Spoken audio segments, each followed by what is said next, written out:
Welcome back to First Take. The San Antonio Spurs beat the Suns in the final seconds last night after Victor Wembanyama drained a go-ahead 17-foot fadeaway with 1 second on the clock. That shot became Wemby's first go-ahead field goal in the final 10 seconds of the fourth quarter or overtime. He had previously missed on 5 attempts. Spurs also clinched a playoff spot with a win for the first time since 2019. But we go back to that game winner I just mentioned. How huge was that moment for Wemby? What do you think, Wendy? So I really just enjoyed the way the whole game ended. They went to him on the wing, and this is where he is a differentiation guy because he can take the ball on the wing like he's LeBron James or Luka Doncic or Kobe Bryant and create his own shot. And then him celebrating. Look, Shea, the last time they made the playoffs in San Antonio, he was 15 years old. Okay, it hasn't happened this decade.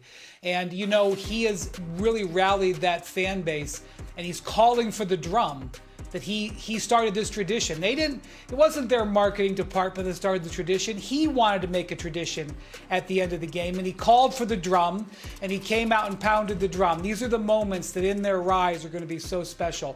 What I will remember about this game, he made the shot over this Suns young guy, Oso Ighodaro. He's a young big man. Ighodaro had this amazing moment earlier in the game where he went at Victor. Watch Oso on this play. This is as anybody has gone at Victor all year long. Look at that. Get out of my way. Scores. That's an awesome play. And then Oso plays tremendous defense on this last play. Victor gets to go back at him and make the shot over the end. This is the kind of stuff that I get excited about. And Stephen A., in 1995, I was in high school. I don't remember what, Bob Ryan and Mike Lupica and Snapper Jones and Bill Walton were talking about when they were talking about Shaq in his third season. But I'm sure they believed that the Magic weren't necessarily ready to go on a playoff run. But I do remember, and I know it was number 45, Michael Jordan. I know it wasn't Jordan in his prime. But I remember Shaq going into Chicago and having an amazing Game 6 and closing out the Bulls and beating the Pacers in 7. And next thing you know, a third-year Shaquille O'Neal was in the finals. And I have immense respect for the Thunder, but I'm very sensitive to the one-off nature of Victor and not to take anything off the table for him either. Well, you can't take anything off the table for him. The brother's 7'5" with skills. And his skills are so special that he resents the fact that you bring up that he's 7'5", because he doesn't want you looking at his height and thinking that's the reason that he is as gifted as he is. In his mind, he's got a handle, he's got a mid-range game, he's got a three-point shooting game, he's got a post game, and he's an elite defender. So he looks at it and says to himself, don't just look at my height. There's been some dudes in the NBA, the Yao Mings of the world, the Sean Bradleys of the world, the Manute Bols of the world, and others who have been above 7'3", even a Porzingis in this day and age. They ain't me. That's his mentality, and he plays like it. And that's why I think when you see him hit a game winner like that, it's so important because he's not somebody who is great just because of his skill. He's somebody that's great because of what's in here. He wants it. He's not scared. He wants the smoke. He wants the moment. He knows that he is the face of the franchise. He knows that the expectations for the San Antonio Spurs rest on his shoulders. And what do? They already got 52, 53 wins on the season. They're top 2 seed in the Western Conference. And you see the way these guys rally around him. Castle, Vassell, De'Aaron Fox, Harrison Barnes and these brothers. You see the way they rally around him. They know who he is. They know what they have. They know how special he is. And then he goes out there on a night in, night out basis, and he shows it to you. 24.3 points, 51% shooting from the field, 36% shooting from three-point range, okay? 11.1 rebounds per game and leads the league in blocks by a full block for obvious reasons. The brother is special, and they've translated it into winning.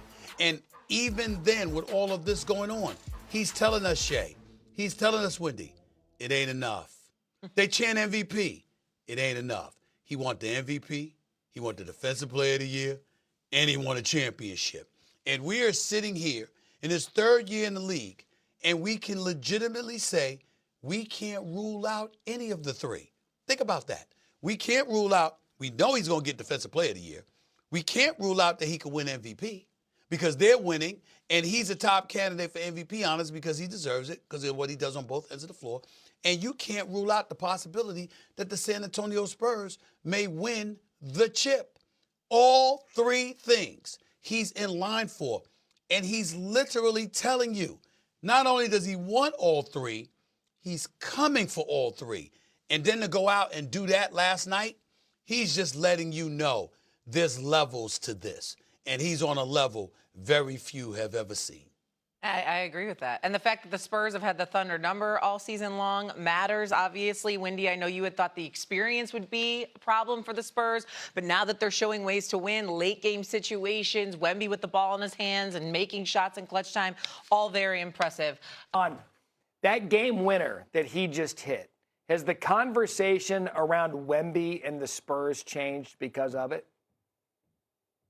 I think that it has to. A couple of things that you see at the end of that game is Wemby sees an open De'Aaron Fox and still decides that the best shot is the escape dribble that leads to that pull-up. Why that means so much to me. You start talking about the playoffs and you talk about the end-of-game situation. Indecisiveness loses games at the end of the game in the playoffs. For his team, for his city to see that at the end of the game, he knows how to make a decision, a sure decision, and make sure that it is the best decision. A 7'5" guy shooting over, basically guard-like contest to him. I think that we'll take that jump shot every time, especially if it's at 15 to 18 feet like Wemby did. So knowing that he knows how to win and he knows where he wants to get to, I think it helps this whole team, this whole organization relax and having confidence coming into these games, saying that even though we're inexperienced, we have a guy that knows how to win. Monica, stay with me here because it's his third year. Last year, the blood clot, the situation, San Antonio doesn't get in, but there's a career tipping point for some of these superstars that they find something that elevates their confidence to a next level. Is it possible that that shot right there, forget the inexperience, forget the Spurs that are a year ahead, could that shot have propelled them to believing that they could go on a run? I don't know if you needed that shot. I think I think the shot is for Wemby's individual confidence, but I think when you listen to this entire group talk, and this is the thing, as great as Wemby is and as much of a puzzle as he is to stop on both sides of the floor, the rest of that supporting cast, they got something. They've got three-point shooting. They can defend. They've got De'Aaron Fox, who's been a clutch player of the year. They've got Harrison Barnes, who's been a champion. As a collective, they are still inexperienced, but I think they believe in themselves. And to me, Wemby is probably the single most unique ingredient that could be the elixir in terms of the inexperience. In the entire league, who's stopping him? And so I literally was like, okay, well, I've watched the Knicks kind of sort of stop him now. In the Cups game, he was coming back off that injury. He only played 24 minutes. So I think that's important context. When the Spurs came to New York, they were at the back end of that long road trip. That's also important context. And even with all of these things where it seems like the Knicks had bigs that could slow him down, he's still averaging like 28 points versus the Knicks. So even when you think you are stopping him, right, or making it more difficult, this is the thing that I'm watching. If Wemby suddenly becomes a little more dimey and is like, okay, cool, bring the double team because I'm going to just pass it over my head to my guy, like that to me is the only maybe critique I would have of his game in terms of being able to be a better passer because of his vision and welcoming the pressure and the double teams. Amon, I firmly believe the rest of the league is looking around and saying, oh, hell, like he's getting this. Yeah. When you look at him as far as his development, as far as what he does on the court, Wemby, yeah, he's hard to deal with offensively. I think that sticks out to everybody just fine. But what's scary about him to me is the games that you really do have him figured out offensively. He's not really doing much, but he continues to play in other ways. He's getting deflections. He's forcing your guards to change things up at the rim. Everybody's surprised when he gets a block. But what's crucial for them getting those blocks is he gets the block and then he leads to a live ball turnover. He keeps the game going. That becomes a breakaway. That becomes a dunk. That becomes a three in the corner for somebody. So Wemby is dangerous in all ways. You don't stop him. You only contain. And is there any value out there, Joe, in the Western Conference with a top-heavy? You got Luka, you've got Wemby, and you've got SGA.